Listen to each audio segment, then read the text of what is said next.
ماہ شعبان کا مہینہ جاری ہے اور شعبان کے مہینے میں 15 شعبان کا روزہ بالخصوص رکھا جاتا ہے، تو کیا یہ سنت سے ثابت ہے؟ اس کی کیا احادیث کے اندر فضیلت ملتی ہے؟ یہ ارشاد فرماتے ہیں۔ شعبان المعظم کا مہینہ وہ مہینہ ہے کہ جس میں نبی پاک صلی اللہ تعالیٰ علیہ وآلہ وسلم رمضان المبارک کے بعد سب سے زیادہ روزے رکھا کرتے تھے۔ بعض میں یہ ہے کہ آپ اکثر روزے یعنی شعبان کے اکثر دنوں کے روزے رکھتے تھے یعنی بکثرت، اور بعض میں یہی کہ پورا شعبان ہی روزے رکھ لیا کرتے تھے۔ یہ مختلف روایات موجود ہیں۔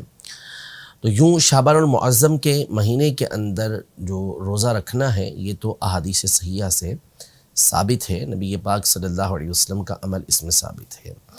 اب رہا خاص 15 شعبان المعظم کا روزہ رکھنا،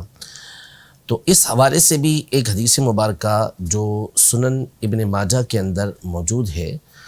اور اس میں باقاعدہ نبی پاک صلی اللہ تعالیٰ علیہ وآلہ وسلم نے 15 شعبان المعظم کے حوالے سے یہ ارشاد فرمایا کہ جب 15 شعبان کی رات آئے جس کو ہم شب براءت کہتے ہیں، تو اس رات کے بارے میں فرمایا کہ قوموا لیلہا، اس کی رات کو قیام کرو، یعنی رات عبادت کرو، اور صوموا نہارہا، اور اس کے دن میں روزہ رکھو۔ تو خاص اس دن کے حوالے سے نبی پاک صلی اللہ علیہ وسلم نے روزہ رکھنے کا حکم ارشاد فرمایا۔ اگرچہ کہ سند کے اعتبار سے اس حدیث پر کلام کیا گیا ہے، ایسے ضعیف کہا گیا ہے، لیکن جس طرح اصول محدثین کی روشنی میں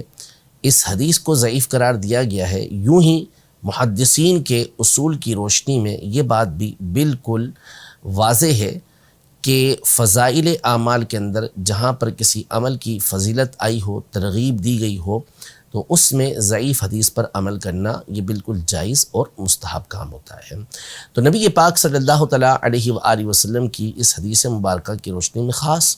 15 شعبان کا روزہ رکھنے کا حکم بھی ہوا، اور اس رات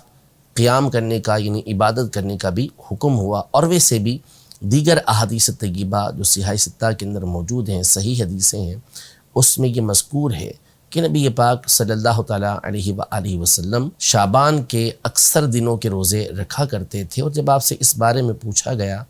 کہ آپ اس مہینے کے روزے خاص طور پہ کیوں رکھتے ہیں، تو آپ علیہ الصلوۃ نے ارشاد فرمایا کہ اس مہینے میں اعمال اللہ کی بارگاہ کے اندر پیش کیے جاتے ہیں، اور میں چاہتا ہوں کہ جب میرا عمل اللہ کی بارگاہ میں پیش ہو تو میں روزے سے ہوں۔ تو ظاہر ہے کہ 15 شعبان تو بالخصوص وہ رات ہے جس کے بارے میں اقوال موجود ہیں کہ اس رات اللہ پاک کی بارگاہ میں اعمال پیش کیے جاتے ہیں، تو کیوں نہ یہ رات اللہ پاک کی عبادت میں گزاری جائے اور اس کا دن